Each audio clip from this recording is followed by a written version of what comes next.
बिस्मिल्लाहिर्रहमानिर्रहीम। अस्सलाम वालेकुम। मैं रिसीन हैदर मज़हर हूँ और आप मेरा ये वीलॉग देख रहे हैं। नाज़रीन, पाकिस्तान तहरीक इंसाफ में जो लड़ाई थी उसको लेकर जो मुखालिफ जमातें हैं या वो पपिट हैं जो किसी और की ज़ुबान बोलते हैं, वो मुसलसल तहरीक इंसाफ को तनकीद का निशाना बना रहे थे और ये कह रहे थे कि ये आपस में लड़ रहे हैं, इनकी तो आपस में लड़ाइयाँ ख़त्म नहीं हो रही, तो ये हमसे क्या लड़ेंगे। तो आज उन तमाम लोगों के मुंह बंद कर दिए गए हैं तहरीक इंसाफ की जानिब से और बड़ी अहम तरीन पेशरफ्त हुई है। उसके साथ ही साथ शेर अफजल मरवत के हवाले से कुछ अहम तरीन तफसीलात सामने आई हैं, वो भी आपके सामने रखनी है।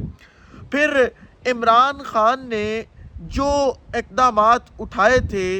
ऑपरेशन अज़्म इस्तेहकाम को लेकर, उन्होंने काम दिखा दिया है और पूरा सिस्टम इस वक्त घुटनों पर आ चुका है। उस हवाले से कुछ एक्सक्लूसिव डिटेल्स आपके साथ शेयर करूंगा और फिर मैं आपको आखिर पर बताऊंगा कि किस तरह इमरान खान का वो मुद्दई जो इमरान खान के खिलाफ वादा माफ गवाह बनना चाहता था और वो ये चाहता था कि किसी तरह से इमरान खान और तहरीक इंसाफ पर पाबंदी लग जाए, वो खुद निशाने इबरत बन चुका है। ये मुकम्मल तफसीलात आपके साथ शेयर करनी है, लेकिन इन तमाम तफसीलात से पहले आपसे दरख्वास्त करनी है कि चैनल को सब्सक्राइब करना मत भूलिएगा, बेल आइकन को भी दबा दीजिएगा ताकि मेरे आने वाली तमाम तर वीडियोज़ आप तक पहुँचती रहें और आपका और मेरा जो ये तस्वीर और आवाज़ की दुनिया का एक साथ है ये बरकरार रह सके। नाज़रीन, पाकिस्तान तहरीक इंसाफ के अंदर दो ग्रुप जो थे बेसिकली उनका जिक्र हो रहा था कि ये दो ग्रुप्स इस वक्त आपस में लड़ाई कर रहे हैं, लड़ रहे हैं और इस लड़ाई का जो फ़ायदा है वो इस वक्त अपोजिट जमातों को हो रहा है। एक ग्रुप वो था जिसके अंदर उमर अयूब थे, शिबली फराज थे, बैरिस्टर गौहर थे, ये वाला ग्रुप, और दूसरा उनका ओपोनेंट ग्रुप था जिसके अंदर जो है वो शेर अफजल मरवत, शहरयार अफरीदी और ये तमाम लोग मौजूद थे। अब क्योंकि इस लड़ाई को बुनियाद बनाकर ये कहा जा रहा था कि शायद तहरीक इंसाफ दो ग्रुपों के अंदर तकसीम हो गई है, तो आज शानदाना गुलजार, शहरयार अफरीदी, अली मोहम्मद ख़ान और ये तमाम लोग अडियाला जेल के बाहर जो है वो इमरान खान साहब से मुलाकात करने के लिए पहुंचे। और जब ये मुलाकात करने के लिए अडियाला जेल पहुंचे तो उन्हें वहां पर रोक दिया गया और वो कई घंटे, तकरीबन जो दोस्त वहाँ पे मौजूद थे वो बता रहे हैं कि 4 से 5 घंटे वहाँ अडियाला जेल के बाहर मौजूद रहे। और शदीद गर्मियाँ पाकिस्तान में, आपको पता है कि वहाँ पे टेम्परेचर तो 47-48 है बट फील्स लाइक 54-55 है। तो इस गर्मी के अंदर वो जेल के बाहर खड़े रहे, लेकिन उन्हें इमरान खान साहब से मुलाकात करने नहीं दी गई। हालांकि इस्लामाबाद हाई कोर्ट ने एक ऑर्डर दिया था कि आप इमरान खान साहब से इनकी मुलाकात करवाएं, लेकिन उस ऑर्डर को भी जो है वो हवा में उड़ा दिया गया और ये मुलाकात नहीं हुई। जिसके बाद इन लोगों ने वहाँ पे एहतजाज शुरू किया। जब एहतजाज शुरू किया तो वहाँ पे शिबली फराज और उमर अयूब पहुँच गए और उन्होंने इनके साथ मिलकर एहतजाज किया और वहाँ पे खड़े होकर ये पैगाम दिया कि हम अलग नहीं हैं, हम एक हैं और हम एक साथ आगे चलने को जो है वो तैयार हैं। अब ज़रा अगली खबर ले लें और वो शेर अफजल मरवत के हवाले से है। आपको पता है कि शेर अफजल मरवत जो है वो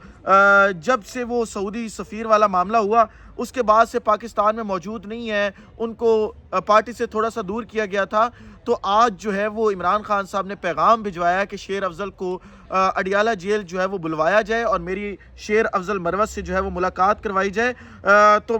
लग यही रहा है कि शेर अफजल मरवत के लिए भी जो है वो अब आसानियां पैदा होनी शुरू हो चुकी हैं। अगली खबर ले लें और वो अगली खबर है ख्वाजा आसिफ के हवाले से। आपको पता है कि इस वक्त एस्टैब्लिशमेंट, नून लीग, हुकूमत, पीपल्स पार्टी, ये तमाम के तमाम हुकूमती धड़े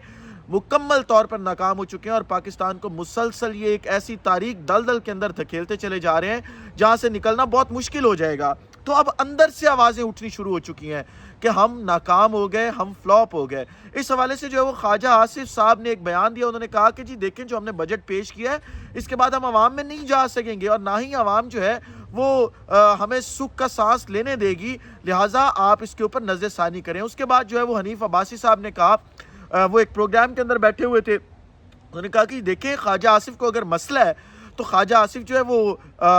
घर जा सकते हैं, वो इस्तीफ़ा दें और घर चले जाएं और वहाँ पे जाके फिर कच्छा पहन के नहर में डुबकियां लगाएं। हम कुछ नहीं कर सकते, जो बजट हमने पेश करना था वो कर दिया। मीन्स कि अब नून लीग के अंदर से आवाज़ें उठनी शुरू हो चुकी हैं कि हम इस चीज़ के साथ तो जो है वो आगे इस सेटअप को नहीं चला पाएंगे। अगली खबर ले लें और अगली खबर जो है वो इमरान खान साहब के हवाले से है कि अगली दोनों खबरें, आपको मालूम है कि جب آپریشن عزم استحکام کا کہا گیا کہ جی کوئی آپریشن عزم استحکام نام کا ہم نے کوئی آپریشن کرنا ہے، تو اس آپریشن کی پاکستان تحریک انصاف نے مخالفت کی، عمران خان صاحب نے مخالفت کی، اور عمران خان صاحب نے یہ کہا کہ ہم اس آپریشن کو جو ہے وہ نہیں ہونے دیں گے، آپ جو مرضی کر لیں، یہ آپریشن نہیں ہو پائے گا، لہٰذا جو ہے ہم اس آپریشن کے جو ہے وہ خلاف ہیں، اور ہم اس آپریشن کے خلاف جو ہے وہ ہر قسم کی تنقید بھی کریں گے، اور کیونکہ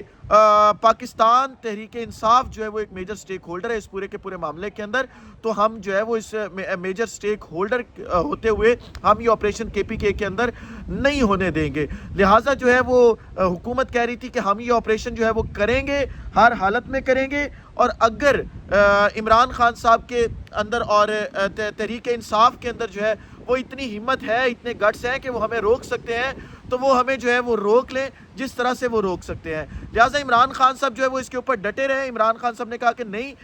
جو ہونا ہے وہ ہو جائے، لیکن ہم اس کے اوپر جو ہے وہ ڈٹ گئے ہیں اور ہم یہ آپریشن نہیں ہونے دیں گے۔ اب آپ ذرا یہ اندازہ لگائیں کہ کیونکہ شہباز شریف صاحب تاجکستان کے ایک دورے کے اوپر ہیں، تو انہوں نے فیصلہ یہ کیا ہے کہ اس آپریشن کے اوپر جو ہے وہ ہمیں تمام جماعتوں کو ساتھ ملا کے چلنا چاہیے، تمام جماعتوں کو جو ہے وہ ساتھ لے کر چلنا چاہیے۔ اس حوالے سے جو ہے وہ اب شہباز شریف نے یہ کہا ہے کہ میں جب واپس پاکستان آؤں گا